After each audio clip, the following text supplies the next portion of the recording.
누리호 발사됐죠. 지지난주요.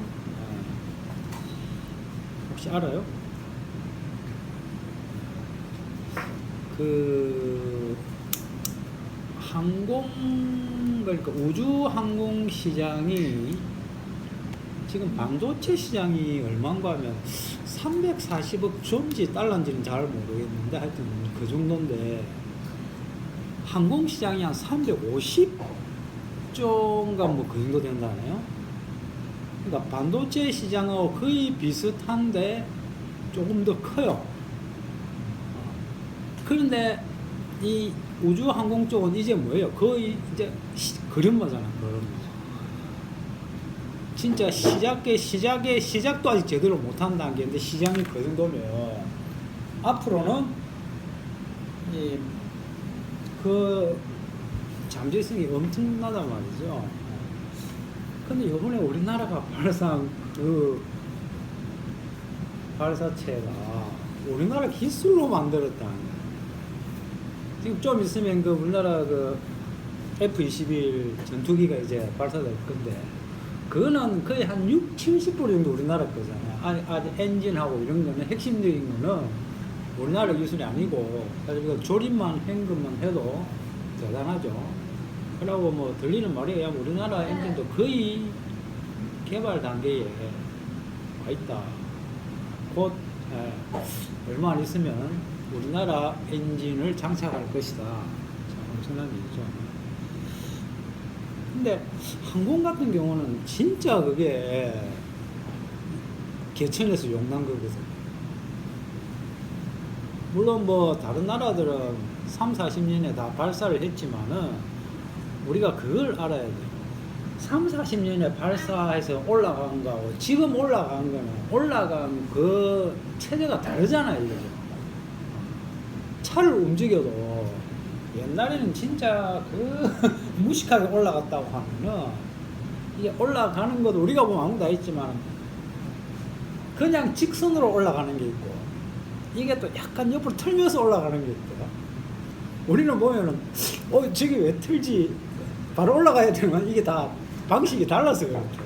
틀면서 올라가는 거, 직선으로 올라가는 거, 하여튼 그 여러 가지가 있는데 우리나라가 상당한 이 분야에 기술을 가지고 있고 앞으로 승점하지 않겠느냐라고 하는 기대를 하죠.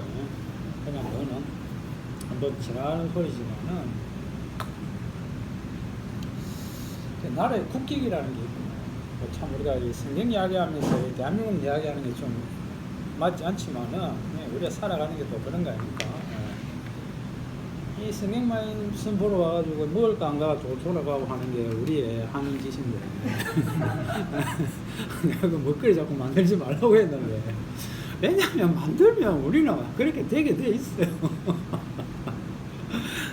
우리도 어제 먹는 것 때문에 얼마나 머리를 신경을 써야 되는지 뭐 식당을 하면 다 그렇겠지만은 참 먹는 거 이게 참 인간의 뺄 수 없는 핵심적인 요소죠.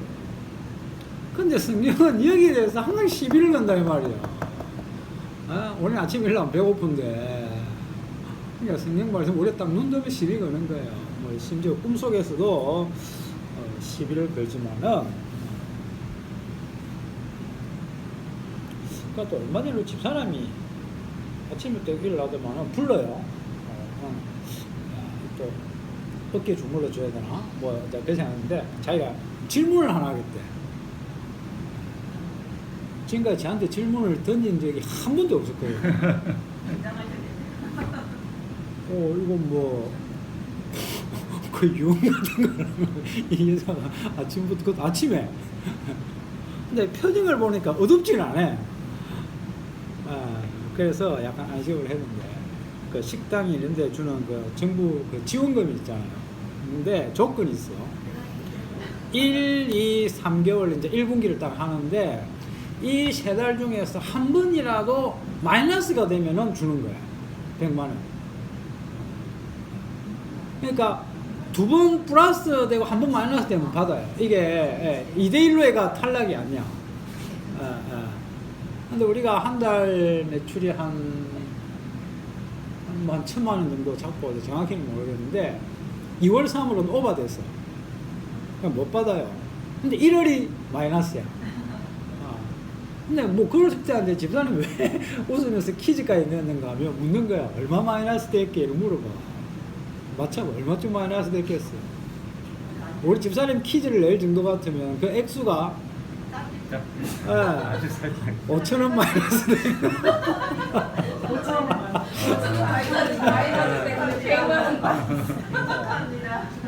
하여튼 네. 그래서 내가 차를 좀 고칠까 지금. 참 처리하고 기름값 좀 들더라도 대한민국 제일 많이 타는 소나타나 그런 걸로 뭐 별로 안 하는데 요즘 기름값이 너무 비싸가지고 역시 지금 제가 타고 있는 포르테가 유지비로 따지면 경차보다 낫거든요.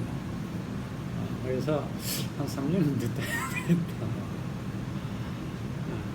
이 기름값도 정유회사들이 나쁜 놈들. 어떻게 구조가 기름값이 비싸면 비쌀수록 이익이 높아지는 구조로 딱 짜가지고 아마 예를 들어서 이런 것 같아요. 얘네들이 마진을 먹는 게 퍼센테이지로 먹는 것 같아요. 그러니까 기름값이 리터에 1,000원 하면은 100원 먹다가 2,000원 하면 얼마 먹는 거야? 200원을 먹는 거야. 그래서 작년에 어느 한 회사는 5천억 흑자에서 올해는 1조 5천억 2배 이상의 자 그럴 때는 우리가 딱 눈치를 채우고 이제 주식을 딱 사면은 이제 기름값을 상쇄시킬 수 있는데 그 정도로 우리가 재치가 없잖아요. 그죠? 하여튼 이게 좀 은행도 그렇고 말이죠. 이게 우리가 힘들면 힘들수록 더 이익을 많이 남기는 그런 집단들이 있어요. 뭐 우리가 욕을 하는 건 부럽다는 뜻이죠. 우리도 그런 체제에서 그런 아이템을 가지고 있으면은 얼마나 좋겠습니까? 세상 구조 자체가 하여튼 우리는 아침에 눈만 뜨면 먹을 것을 찾을 수밖에 없는 그런 존재들이고 그게 또 이스라엘 아닙니까? 그러면은 이스라엘이 하나님 앞에서 무슨 짓거리들을 했는가? 또 하나님께서 그들과 함께 계시면서 우리 하나님이 또 어떻게 하시느냐? 하나님이 거기에 대해서 질 뿐이 아니잖아요. 이스라엘이 약속의 땅, 가나안 땅을 여기가 갈릴리고 여기가 사해바다고 여기가 애굽입니다. 이집트는 이제 크지만은 주로 애굽 사람들은 이 지중해 위쪽에 다 모여서 사는 거예요. 밑에 땅 사람들 없고 이스라엘 백성들이 이렇게 해가지고 이렇게 들어가죠. 그렇죠?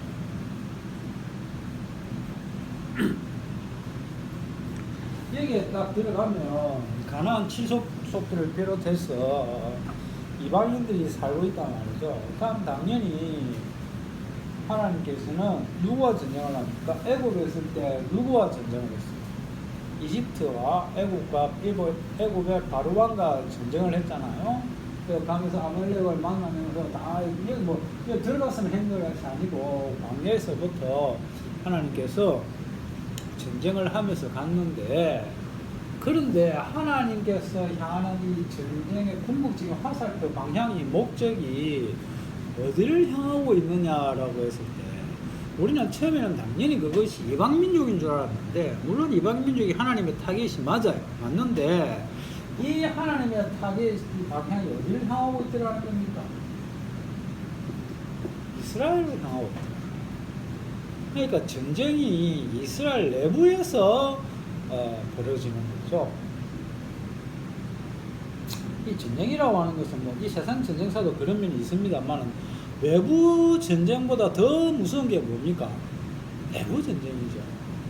물론 결과론적으로는 외부에서 침입해서 무너진 나라라 할지라도 그 안을 좀 살펴보면 다 뭐예요? 내부에서 문제가 있으니까 외부에서 딱 보고 있다가 어떻게 합니까? 그걸 탁 건드린다. 그죠? 우리나라 같은 경우도 물론 일본의 내부 사정도 엄청 복잡했지만은 일본 놈들이 조선시대 쳐들어 올 때 그죠? 우리나라 사정이 어땠습니까? 뭐 우리나라가 특별히 내부에 뭐 당파선 문제가 있는 것도 있지만 아무 대책이 없어요. 그죠? 그래서 일본의 스파이가 본국에 보고를 했을 때, 이 본국에 있는 이 누굽니까? 통신수길입니까? 일본말로 뭐라 부르죠? 우리는 전부 다 이 옛날에 그냥 무식한 번역된 그런 걸로 기억이 나가지고, 도요토미 히데요시죠. 안 믿었다 그래요. 니 거짓말 하지 마라. 아무리 허술한 나라도 나름대로 방어 라인을 가지고 있는데 설마 저 조선, 일본이 생각하면 조선은 강대국이죠. 그렇죠. 옛날부터 자기들 그게 있는데 감히 침범할 생각을 못한 나라입니다. 강력한 국가입니다. 선진국이고. 그 나라가 그렇게 허약할 리가 없다. 그런 결론을 내야 돼요. 막상 쳐들어와 보니까 보고한 것보다 더 힘이 없었죠. 그게 우리나라의 그 당시 현실이었습니다. 그러니까 뭔가 내부에 항상 문제가 있을 때 전쟁이 터지게 되고, 물론 전쟁사를 보면 꼭 그런 것만 아닌데 그 상대방 나라의 군사력과 상관없이 그야말로 초토화시킨 나라가 민족이 있으니 그가 누군가 하면 바로 징기스칸. 여러분 징기스칸 보니까 진짜 무지막지한 놈이에요. 이 전쟁사에 징기스칸 같은 놈, 알렉산더 진짜 꼬마입니다. 꼬마. 징기스칸입니다. 나폴레옹 아무도 여기에 갖다 댈 사람이 없어요.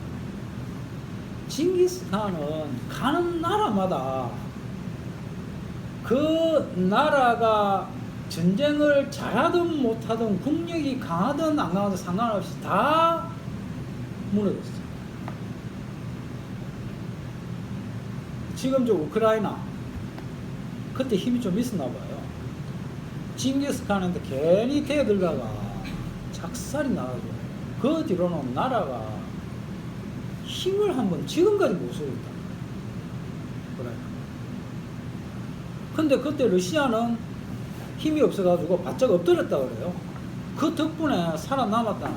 그래서 지금 저렇게 큰 소리를 치고 있는데 저 전쟁이 도대체 어떻게 흘러갈지 걱정이 되죠. 그러나 지금 저기가 저렇게 터져 있으니까 다른 데가 또 잠잠하지 않습니까? 저기가 잠잠하면 또 다른 데가 터지게 되겠습니다. 여러분 우리가 상식적으로 한번 생각을 해봐요. 미국을 비롯한 나라들이 지금 부수업체가 얼마나 많아요.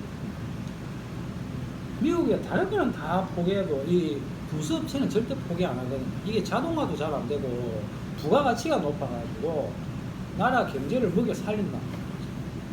그 무기를 항상 만들어 놓고 폭탄을 만들어 놓으면 써야 될 거 아닙니까? 그러니까 어딘가 소비체가 있어야 되겠죠. 소비체가 있어야 되겠죠. 여기가 터지면 저기가 터지고, 아마 우크라이나 전쟁이 마무리가 되면은 지난번에 제가 이야기했지만은 대만이 상당히 긴장하지 않을까. 실제로 지금 대만이 난리가 났다 그래요. 무기나 이런 거 갖다가 하려고. 우리나라는 어떻습니까? 라고 물으면 우리나라도 위험한데 다행히 우리나라는 우리 대한민국이 우리나라 사람들이 느끼는 것 이상으로 국방력이 강하다. 보통은 그 나라 국민이 체감하는 것보다 국방력이 강합니까? 약합니까? 다 약하죠. 강한 경우는 거의 없어요. 근데 우리나라는 조사를 해보면 진짜 하나같이 우리가 국민들이 평가하는 것보다 외에서 보는 게 훨씬 강력하게 그렇게 지금 나타나고 뭐 그래서 안전한 것은 아니지만은 우리 주위에 있는 나라들이 워낙 강하니까 아무튼 그런 상황에 우리가 놓여 있죠. 아무튼 전쟁을 하면 위험한 게 내부 전쟁입니다. 그것도 하나님께서 이스라엘을 향하여 그야말로 하나님은 절대적으로 자기들 편이라고 믿었는데 그 이스라엘 향하여 전쟁을 일으키면 이스라엘이 견딜 수 있겠습니까? 없겠습니까? 없다 말이죠. 그러면 왜 하나님께서 이스라엘 향하여 전쟁을 하느냐? 하나님 이유 없이 하진 않잖아요. 그냥 하나님이 어떻게 하는 거예요? 하나님. 이스라엘의 존재 이유는 하나님의 의가 이스라엘에 존속하고 있을 때 하나님의 의를 드러낼 때 이스라엘이 되는데 그래야 그들에게 선물로 주어지는 것이 구원인데 예? 그러니까 뭐가 중심입니까? 의가 중심이고 구원이 보너스로 주어진단 말이죠. 그런데 인간들은 어떻게 돼요? 이게 있으니까 뭐에 집착하게 됩니까? 이쪽에 문덕을 들이더라.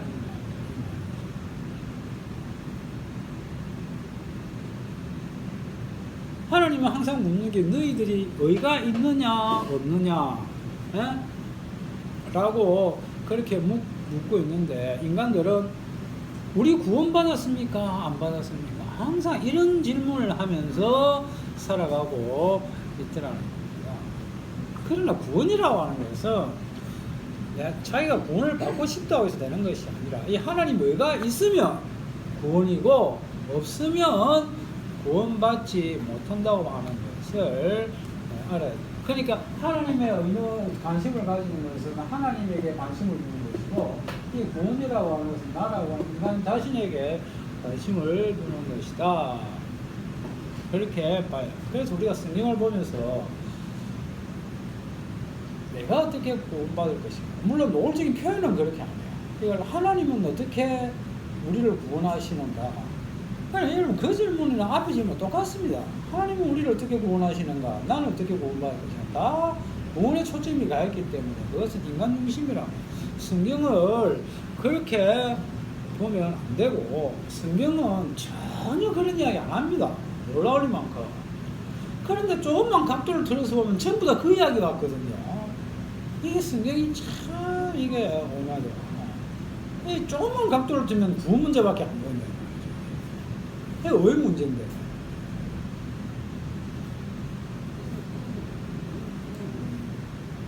이스라엘 백성들이 가나안 땅에 들어갈 때 하나님 그냥 들어가냐? 여기 뭐가 관영할 때까지?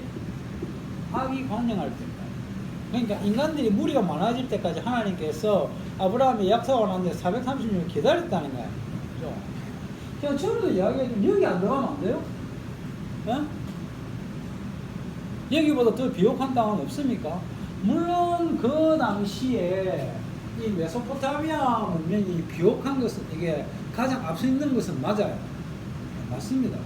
하지만 이 가나안 땅이 개척에서 또 제일 앞선 것도 아니에요. 사실은 여 위에 다 갈 때 우를 하고 아브라함이 떠났던 곳 있잖아요. 이것이 문명의 중심이거든요. 세계 도시가 여기에 다 모여있다. 근데 아브라함은 여기서 떠나가지고 이렇게 와가지고 이렇게 들어갔다. 그죠? 여기는 오히려 변방이죠. 하나님께서 왜 이렇게 하시는가? 그리고 하나님께 약속한 땅에 보내주면 차라리 430년 기다리지 말고 그들이 없을 때 깨끗하게 들어가면 훨씬 좋지 않아요? 우리가 집에 이사를 하더라도 뭡니까? 집안을 다 어떻게 합니까? 청소하고 정리하고 들어가는 것이 우리의 살아가는 패턴인데 하나님은 이를 그 반대로 한다는 거죠. 그러니까 이것을 무엇을 보여주느냐? 성경은 인간 중심이 아니라는 거예요. 인간 중심, 구원 중심 아님을 보여주기 위해서 하나님께서 뭔가 자꾸 이를 이렇게 좀 틀어요. 우리는 말하면 상식에서 벗어나 있는 거죠. 다 벗어나 있는데 우리는 이걸 어떻게 보는가 하면 성경이니까 그렇지 하고 이게 왜 틀어져 있지라는 생각을 안 하고 그냥 또 무시해버리네. 그게 믿음이 좋은 게 아닙니다. 그것은 자기 합리화로 성경을 덮어버리는 거예요. 성경을 그렇게 보면은 제대로 드러나는 것이 하나도 없다는 거예요. 이목사님이 지난번에 한 여호수아서 강의를 쭉 보고 요즘 제가 그걸 쭉 보고 있는데 볼 때마다 뭐 처음에 시동 걸기가 어려워서 그렇지 한번 시동 걸면 빠져나가기 힘들잖아요. 참 무릎을 칠 수밖에 없고 그런 생각을 했는데 거기에 보면 이 지파가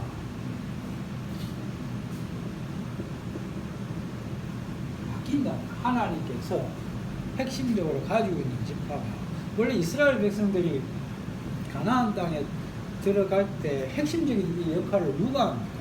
모세의 후계자라고. 정탐꾼 중에서 갈 수 있다고 했을 때 여호수아와 레위죠.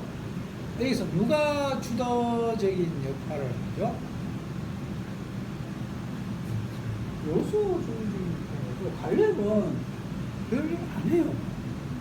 별일 안 해요. 그럼 여호수아가 주는 땅만 받고 이렇게 하고 모세 여호수아 이런 식으로 내려오는 말이죠. 근데 이걸 보면 이게 지금 제가 이야기하다가 섞여가지고 무식함이 탄로나기 때문에 계속은 안 하겠는데 설교를 하다 보면 가만히 들어보면 이게 제가 몰라가지고 잘못 말한 것도 있고 어떤 거는 제가 생각한 거하고 말한 거하고 다를 때가 있어요. 사람 말이 그래요. 참 되게 무서운데. 그러니까 항상 싸우죠. 말싸움이 나죠. 나는 요소라고 생각을 했는데 그거 보면 갈렙이 나오고 있어. 그래서 녹취를 할 때도 이게 상당히 긴장되는 부분. 왜냐하면 인물이나 그게 패턴이 그게 왜냐하면 앞에 예를 들어 지금 제가 이 갈렙을 염두에 다음 문장에서 나올 거잖아요. 그럼 지금은 요소를 말하고 있다는 말이죠. 그럼 이게 어떻게 돼요? 막 섞이는 수가 있어요. 그래서 그 신학 논문이나 이런 걸 발표할 때 보면 뭐 상황에 앞에 신학이 바뀌었지만은 신학 교수나 이런 박사들은 지루하고 딱딱하리만큼 그냥 들고 와서 뭐 합니까? 읽죠. 붕사처럼 절대 안 합니다. 내가 김수현 박사 강의를 내가 실제로 그 김수현 교수가 알죠? 그냥 우리나라에서는 그래도 외국에서 제일 알아주는 신학자, 바울 신학으로 강의했는데 진짜 재미없어요. 그냥 듣고 그냥 읽어요. 이 강단을 쳐다보기도 안 해 제대로 앞으로. 그냥 쭉 읽어나갑니다. 그럼 저양반 그냥 뭐 녹음이야 테이프 뭐지 말아봤을까 하는 생각이 들어요. 그러니까 이게 자기 마음 거예요. 경험을 해봐야 돼. 말 실수하면 안 되니까. 놓치 이거 잘못 이야기하면 안 되니까.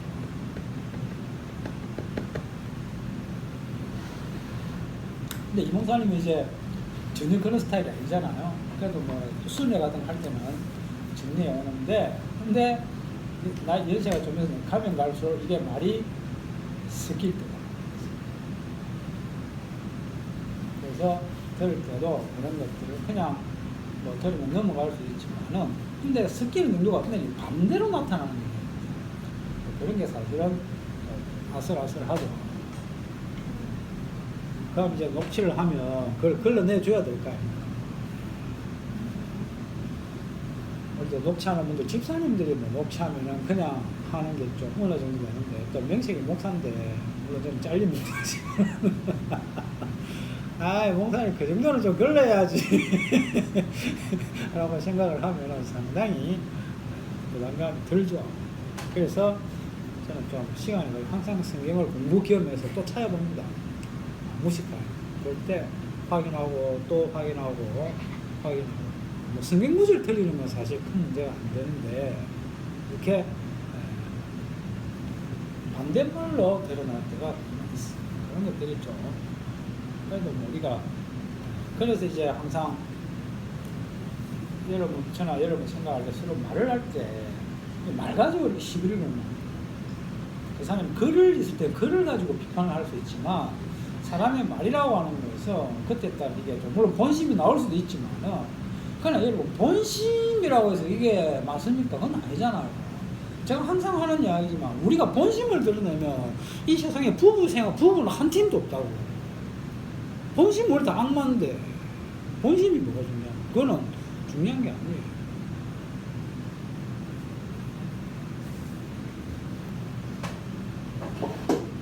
아무튼 하나님의 의가 어떻게 등장하는가? 그때도 잠시 이야기했지만 이 편집의 중요한 게 뭔가 하면은 구약 보면서 처음에 하나님께서 이 지파 가운데 이런 요소 내세우면서 제일 한 게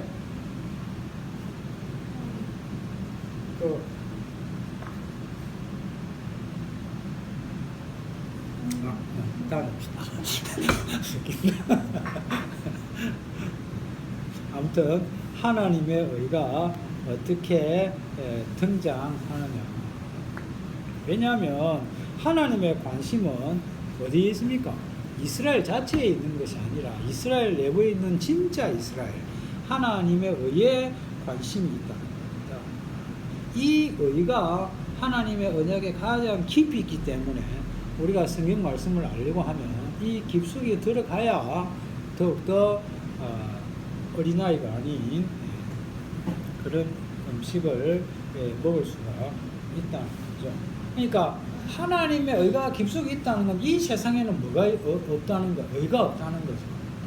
그냥 하나님의 의가 어떻게 드러내는가 이러면 좀 애매모호하지만은 하나 더 붙여서 죄밖에 없는 이 세상에 하나님의 의가 어떻게 드러내는가, 그것을 하나님께서 이스라엘을 통해서 보여주는데 이게 언약의 핵심이라고 할 수 있습니다.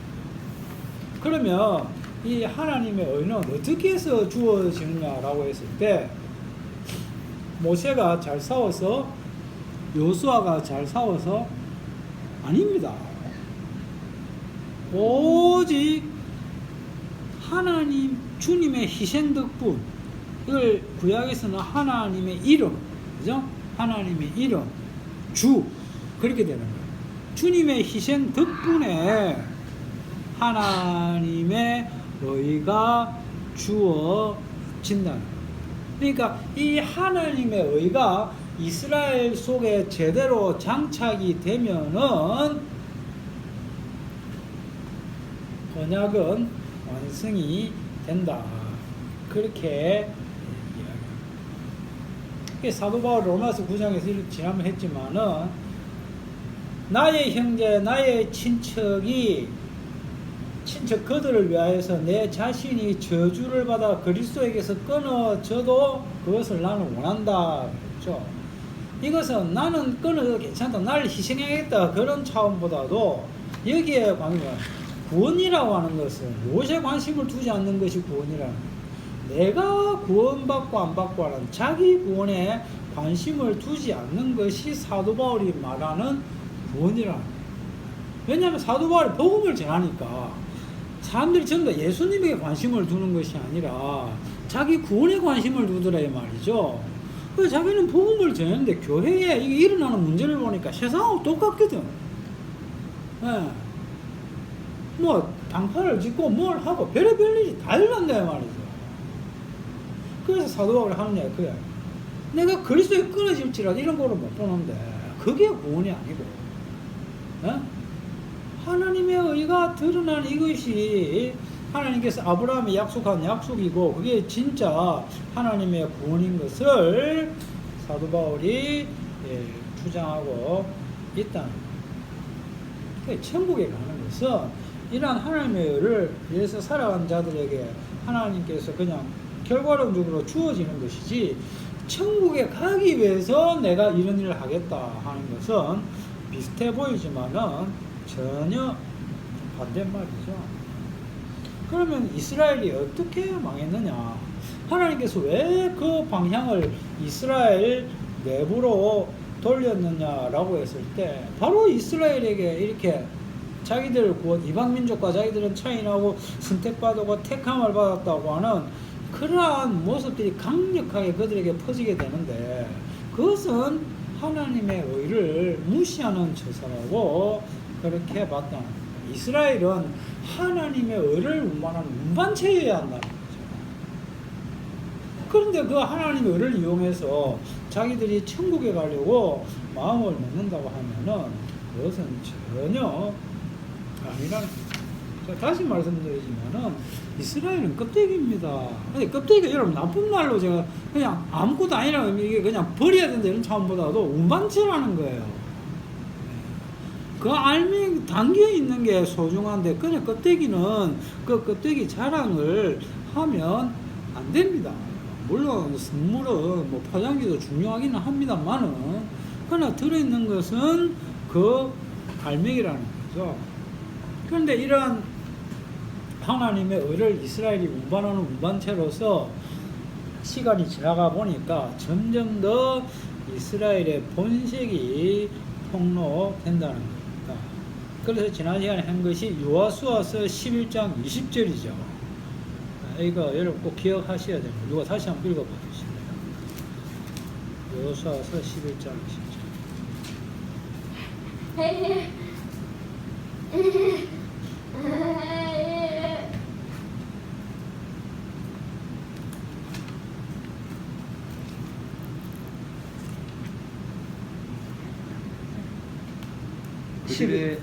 그들의 마음이 완악하여 이스라엘을 대적하여 싸우러 온 것은 여호와께서 그리하게 하신 것이라. 그들을 진멸하여 바치게 하여 은혜를 잊지 못하게 하시고 여호와께서 모세에게 명령하신 대로 그들을 멸하려 하심이었더라. 이방 민족들이 이스라엘이 먼저 이방 민족을 쳐들어가는 것이 아니고 성경을 보면 다 사사기에 보면 그럼이 그렇잖아요. 이방 민족들이 다 먼저 시비를 거는데 그 이유는 누가 그렇게 했다는 거예요? 하나님께서 사인을 보냈다는 거예요. 바로 이러한 생각, 이게 일반 전쟁사에서는 이게 없는, 이게 어려워서 어려운 게 아니고 이런 패턴이 용납이 안 되잖아요. 자기들과 한편이라고 생각했는데 그 하나님께서 그들의 마음을 강팍하게, 바로왕도 마찬가지였죠, 그죠? 하나님께서 적들의 마음을 강팍하게 해가지고 이스라엘을 대적하게 했다, 그겁니다. 이런 발상이 어려운데 이게 왜 어렵느냐? 이렇게 되어버리면 인간들이 하나님은 우리 편이고 그 하나님을 잘 믿어서 내가 구원을 받아야 되겠다고 하는 우리의 타고난 본성, 우리의 종교관, 구원관, 하나님과 이것이 다 싹 어떻게 된다는 거예요? 무너지잖아요. 그래서 어려운 거죠. 포기를 여러분 할 수 있나요? 내가 살아 이게 안 되고 이러면 막 그냥 뭔가 인생을 살면서 참 요즘 안철수가 저렇게 엉망이 됐지만은 제가 전에 안철수 이야기하면서 칭찬한 적이 있었죠. 그분이 대단한 거는 뭐였다고? 서울대학교 의과대학 교수 자리를 포기할 수 있던 용기. 그죠? 아니 그 보이스를 백신 만드는 게 뭐라고? 지금이야 그게 더 대단하지만 그런 게 뭔가 내가 살아온 모든 것들을 다 날려버릴 수 있는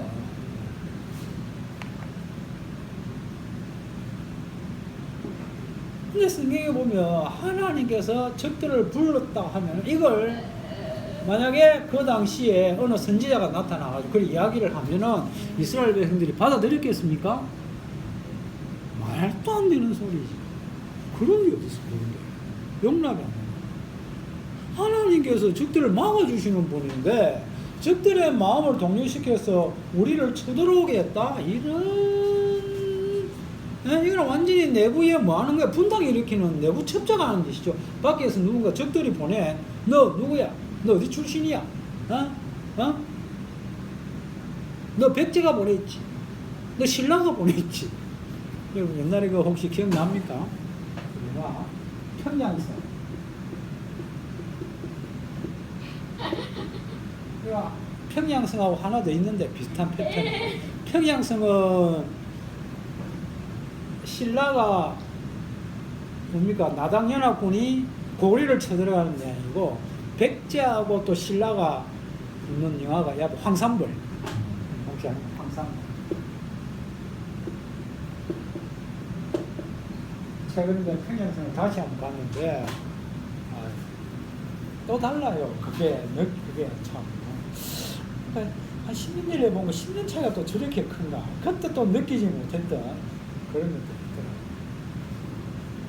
있더라고요. 그때 언제 보느냐, 몇 살 때 보느냐, 여행도 뭔가 가는 것도 몇 살 때 가느냐, 하늘과 땅 차이죠.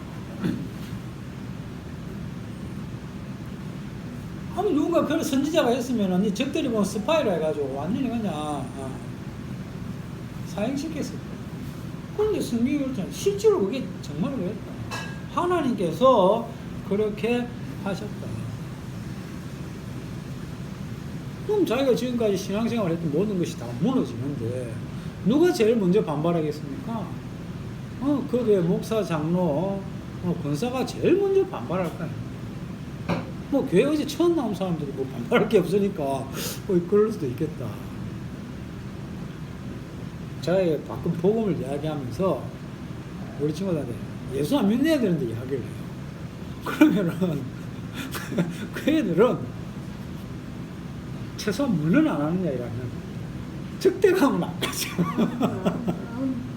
그런데 기존 장로나 집사님들 이야기하면 표현 안 하면 표정이 달라지죠. 적대감을 들어요. 복음이 참 무서운 겁니다. 여러분에게 그 적대감이 생기지 않는다고 하면 진짜 하나님의 은혜입니다. 왜냐하면 이 말씀이 끊임없이 나를 공격하고 있으니까. 네가 뭔데? 예수님이 아주 부드럽게 이야기했죠. 자기를 부인하고 십자가를 지고 바꿔서 야 너는 나가 죽으라는 소리인데.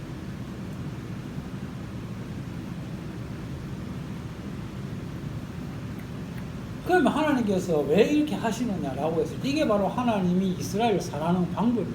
무슨 말이냐면 이스라엘은 자기가 자기들을 포기할 수 있습니까? 없습니까?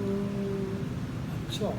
그래서 하나님께서 이 외부의 적들을 사용하시는 들러리 이스라엘을 좀 공격해라.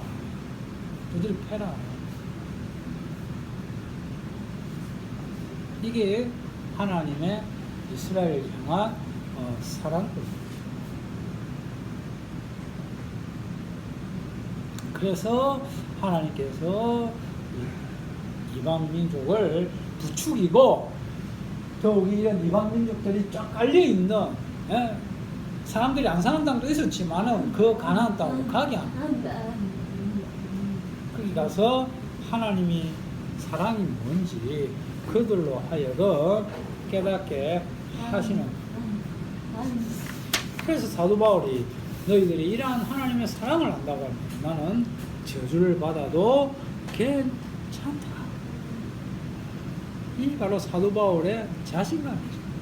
복음을 안 사람은 그렇게 나갈 수가 있다. 그런데 긴가민가한 사람은 그런 이야기를 할 수가 없죠. 이 하나님의 의는 99%가 아니고 100% 완벽한 의이기 때문에 여기에 대해서 추호도 의심을 하지 않았어요. 그런데 이 완벽한 의는 우리 인간의 행함으로 얻을 수 없단 말이죠. 그런 인간은 없어요. 누가 율법을 완벽하게 지킬 수 있어요. 그래서 하나님은 기존의 이스라엘, 새로운 이스라엘을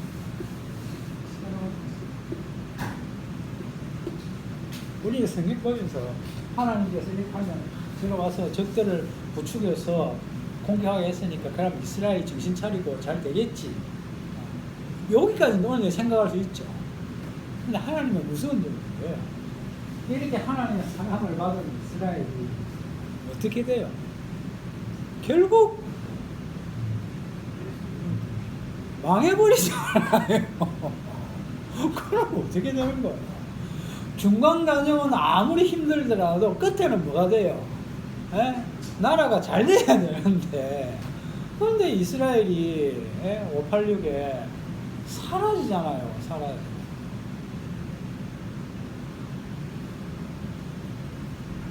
우리가 새로운 이스라엘을 봐야 되는데 그것을 보지 못해. 역사적으로 보면은 참 우리가 이해할 수 없는 것들이 한두 가지가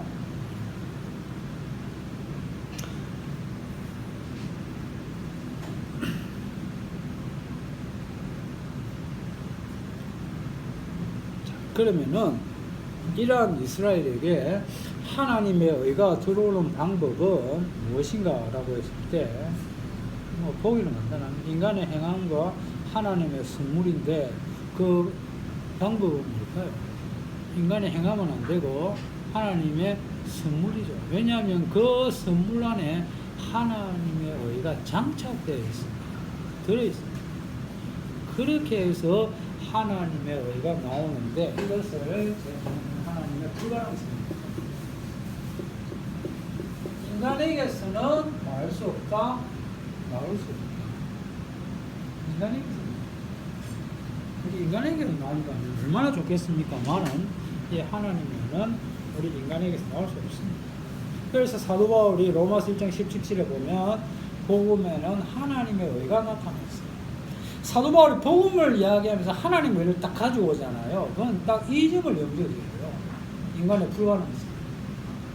복음은 우리에게서 결코 나온 것이 아니다. 그러면서 오직 의인은 믿음으로 말미암아 살리라라고 했을 때 그 믿음은 그러니까 우리가 믿을 수 있는 믿음이 아니라는 거죠. 왜냐하면 그 앞에 복음에는 하나님의 의라고 전제를 딱 깔아버렸잖아요. 그래서 믿음이 나오면 이 믿음은 앞에는 아닌데 뒤에는 우리가 알 수 그런 건 안 되는 거예요. 사도 바울이 구약의 도사 아닙니까? 저는 성경 말씀을 잘 모르는 편에 속하는데 솔직한 말 목사들 치고는 사도 바울 보면 복음이 진짜 여러분 바울 복음서가 기가 막혀요. 이게 이럴수 야 진짜 사도 바울이 이거 다 구약 이런 깊이를 진짜 다 알고 있을까? 그냥 한마디 한마디가 진짜 무릎을 칩니다. 논리적도 그렇고 구조상도 그렇고. 복음에는 하나님의 의가 나타납니다. 그러니까 우리 사도 바울 또 1장 16절에 보면 그 앞에 내가 복음을 뭐 하지 아니하노니 부끄러워하지 아니하노니. 부끄러움이 없어요. 심지어 누구 앞에서도 인간 앞에서가 문제는 아니에요. 누구 앞에서? 하나님 앞에서. 얼마나 이게 의미심장한 말이에요. 하나님 앞에서 부끄럽지 않은 인간이 그게 바로 복음을 아는 자라는. 그래서 복음이 놀랍고도 기쁜 소식이에요. 그 얼마 전에 완도에서 또 일가족이 그죠?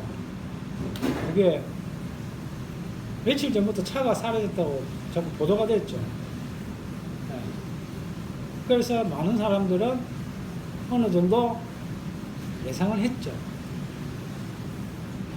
그래도 아니길 바라면서 추적을 하고 있었는데,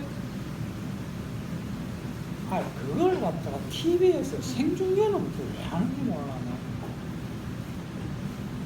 내가 너무 음모론을 생각했는지 몰라도 자꾸 방송을 하는 그 생중계할 필요 있나요? 국민들의 관심을 왜 자살합니까? 쪽팔리잖아. 돈도 없고 이제 다 떨어지면.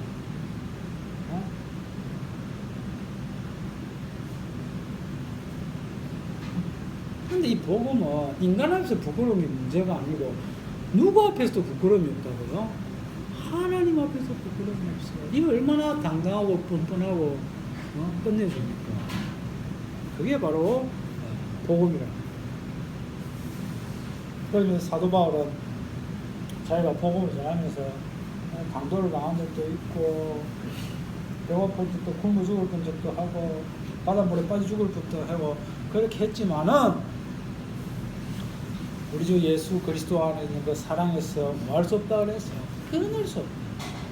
그 어떤 것들이 와도 그 주님의 하나님의 사랑에서 끊을 수 없다. 왜냐하면 이 의가 100% 완벽한 의고 주님의 희생으로 주어지기 때문에. 하지만 이 복음이 없는 자에게는 뭐가 임한다고요? 저주가 임하는데 여러분 이 저주의 날은 이미 확정됐습니다. 여러분 그러니까 걱정하지 마세요. 이미 확정됐어요. 앞으로 내가 너를 저주시킬까 말 것인가 위압적이 아니고 이미 복음을 아는 자는 저주가 없음이 확정되었고 복음을 모르는 자에게는 저주의 날이 주어진다고 하는 것이 확정이 되었습니다. 그러니 여러분 착한 사람으로 살려고 하지 마세요. 우리는 선량한 사람이 아니고 선량할 줄도 모릅니다. 그러나 우리는 부끄러움이 없어요. 부끄러움이 없어요.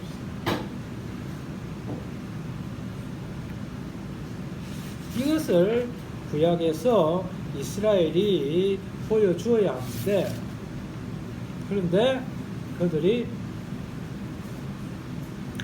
보여주었느냐라고 했을 때 어제도 여기까지 했는데 네.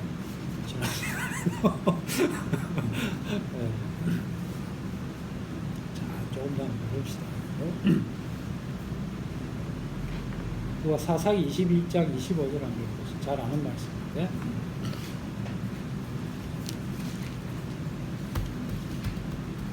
그때 이스라엘의 왕이 없으므로 하나님 각기 자기의 소견에 옳은 대로 행하였더라. 자 이스라엘이 왕이 있습니까 없습니까? 사사시대 복이 1도 없다. 1번 있다 2번 없다. 생각보다 조금 어려운데 저번에도 물어보셨고 있다 했는데 네? 이스라엘은 하나님이 왕이시다. 자 성경을 아예 모르면 없다 할 건데 좀 알면 아직 사사시대니까 다윗이 아직 사울이 없잖아. 있다. 그런 그래서 이 표현도 보면 상당히 중의적이잖아요. 그죠? 맞죠? 그때 이스라엘이 왕이 없으면 틀린 말입니까? 맞는 말입니까?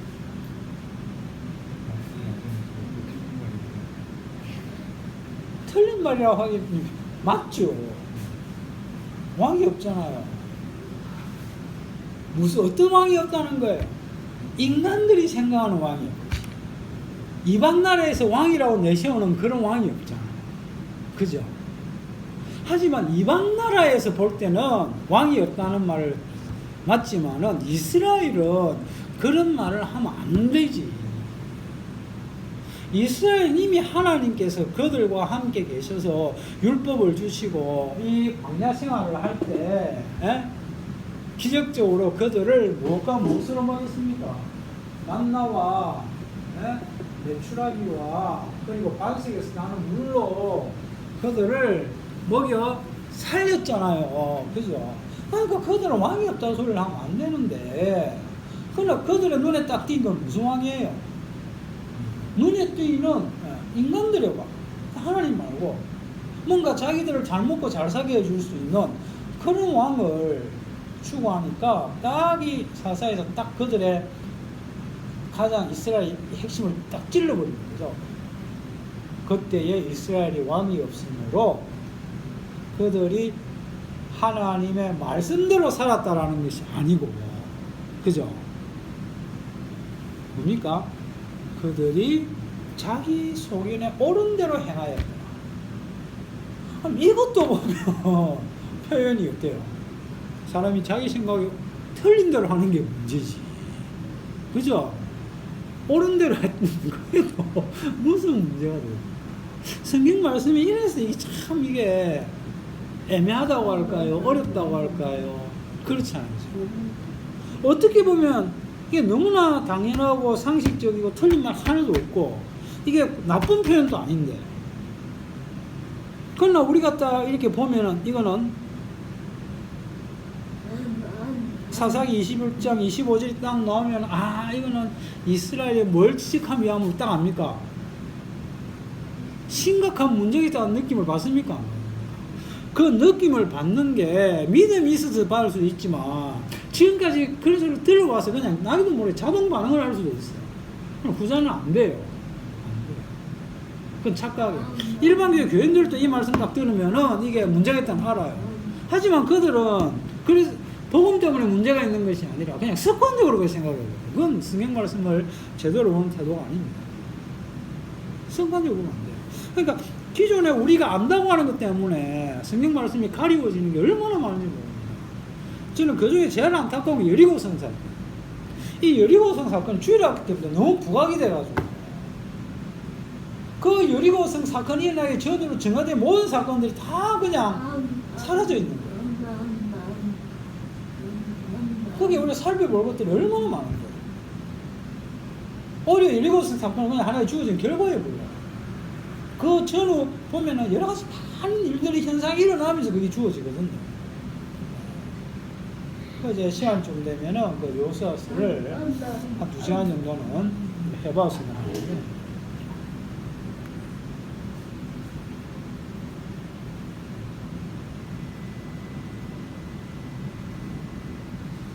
이러한 행태들이 왕이 없다고 내 마음대로 사는 이러한 행태들이 이스라엘뿐만 아니라 지금 우리의 일상에서도 뭐합니까? 튀어나오는데 근데 문제는 여기서 끝나면 안 되고 아까 그 요수아서 몇 장입니까? 11장 20, 예? 11장 20절 예, 거기에 보면 누가 그렇게 했다고요? 여호와께서 그래 하죠. 저와 여러분 속에 이 사사기 21장 25절 일상에서 태어나오는 것도 그러면 누가 그렇게 하신 거예요? 여호와 주님이 그렇게 하신다는 것까지도 우리가 받아들여야 돼요. 무슨 말 알겠습니까? 아 뭔가 이런 게 튀어나오면 아이고 내가 믿음으로 튀어나오면 그게 아니고 이런 일상들이 태어나서 우리의 삶이 어떻게 우당탕탕하는 것도 누가 그렇게 하신다고요? 주께서 그렇게 하시는 거기 때문에 뭐 하지 말라? 부끄러워하지 말라는 거예요. 알겠습니까? 아 내가 지난주 교회 못 가서 아이고 부끄러워. 누구 앞에서 부끄러움이 없으라고요? 하나님 앞에서도 그렇게 부끄러워하면 복음을 모르는 거예요. 주님 앞에서도 부끄러움이 없어요.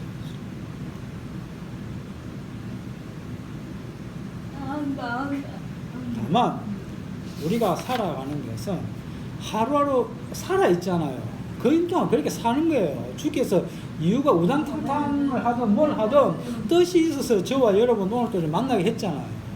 목숨을 살려주셨잖아요.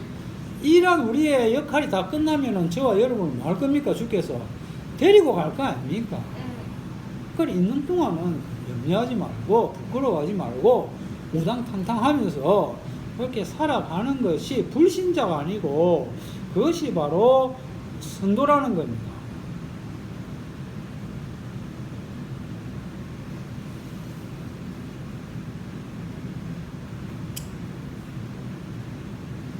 이거 아는 사람도 있겠지만 제가 마지막으로 아재 개그만 마치겠네요. 이 TV에서 실제로는 프로 했다는 건데 어떤 외국 사람이 한국에 와서 옆에 이제 패널 아가씨들 보고 이렇게 물어봤대요.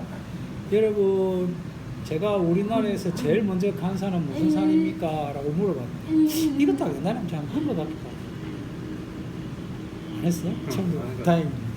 그러니까 아가씨 이야기할 거 아닙니까? 제일 먼저 무슨 산이 튀어나오고 있어요? 한라산. 그 다음에 지리산. 그 다음에 에이 남산은 아직 안 나오죠. 설악산도 나와야 되는 거. 야, 티 나올 거 아닙니까? 정답은 부동산. 무슨 말인지 알겠나? 제일 먼저 방구하러 갔을 거 아닙니까? 그러니까 부동산이 먼저 나와야지. 근데 그 대답을 알 수 있어요? 모르죠. 모르죠. 불가능성. 불가능성을 기억하시라고.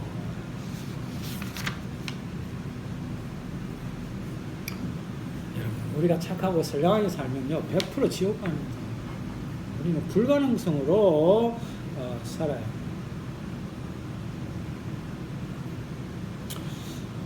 하나님의 진노가 아까 사사기 우리가 2장을 읽었죠. 여기에 보면 누구에게 임했습니까? 사사기 2장 20절. 하나님 여호와께서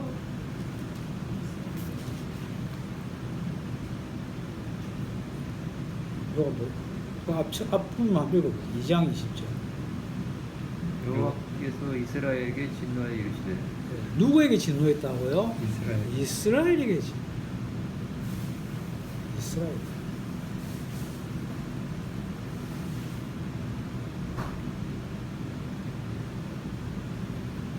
방향이 이스라엘 내부로 틀어졌다는 겁니다. 그 이유가 뭐냐? 20절 이유도 나와 있어요. 그들이 내가 세운 그 언약을 뭐하고 어겼다는 거죠. 하나님과의 언약을 어겼다. 그러면 보세요. 만약에 언약보다도 이스라엘 백성들이 중요하면 하나님께서 봐줄 수 있습니까? 부모가 자식하고 약속을 했는데 약속을 못 지켜도 그걸 부모는 용납하고 덮어줍니까? 왜 덮어줍니까? 뭐가 중요하기 때문에. 아이고, 약속 그거 뭐라고. 그쵸? 자식이 중요합니다. 하나님도 만약에 이스라엘을 중요하게 봤으면 언약보다도 덮어줍니까? 안 덮어주죠. 그러나 하나님은 참 안타깝게도 이스라엘이 중요한 것이 아니라 뭐가 중요했습니까? 약속이 중요했다는 거지. 우리가 그 점을 당연한 것 같지만은 놓치면 안 되고, 왜냐하면은 이 하나님의 약속 언약 안에 예수님의 희생이 들어있고 그 희생의 나라가 천국이기 때문에 그래요. 그래야 천국 백성이 되는 겁니다. 이스라엘 백성을 사랑해버리면 천국하고는 아무 상관이 없어요. 그 나라에 갈 수가 없습니다. 하나님의 계획은 그렇게 잡혀져 있다는 겁니다. 그러니까 뭔가 하나님께서 말씀을 하면 자꾸 외부에서 주어지기 때문에 이것이 너무나 이질적이죠. 낯설고. 여러분이 신앙생활 하면서 이 성경 말씀이 자연스럽게 받아지면 안 되고, 항상 뭔가 걸림돌이 있어야 되고, 낯설어야 되고, 그런 느낌들이 있어요.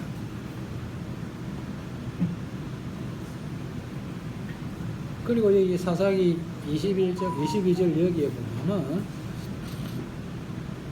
22절 마지막에 그들로 시험함이라.